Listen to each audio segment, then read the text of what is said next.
In Parshat Terumah, Hashem goes into great detail, instructing Moshe Rabbeinu as to how to make the vessels for the Mishkan. And we're told, Chazal explained to us, that Hashem says to Moshe, Moshe, it's not just for the Mishkan, it's for later on the Beis HaMikdash. And if for some reason throughout history, any of the vessels of the Mishkan are lost, come back to Parshat Terumah and read the instructions as to how to make them again. And so he tells him, first you have to make an aron, then you have to make a shulchan. Then he says to him, you have to make a menorah.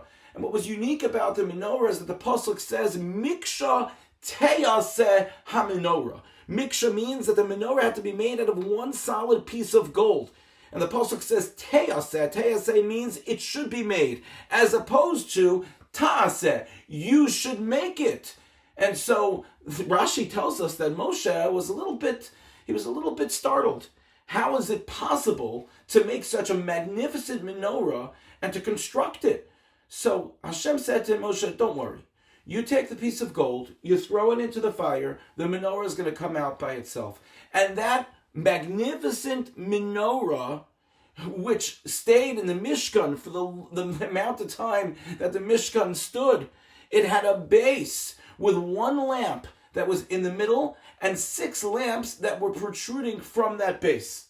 And so the Beis Yisrael Zatzal pointed out that a profound lesson can be learned from the configuration of the menorah, in that the closer a piece was to the middle, to the foundation of the menorah, to the center lamp, the smaller, the shorter that part of a menorah was. The further away the part was from the foundation, the bigger and longer it needed to be.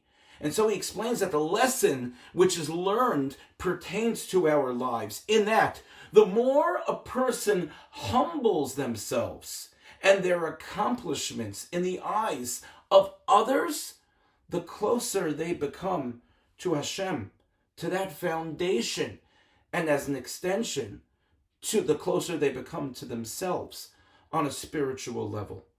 The more a person praises themselves and lifts themselves up in the eyes of others, the further away they become from that foundation, the longer distance there is from that foundation, from that closeness to Hashem, and as an extension, that closeness to themselves.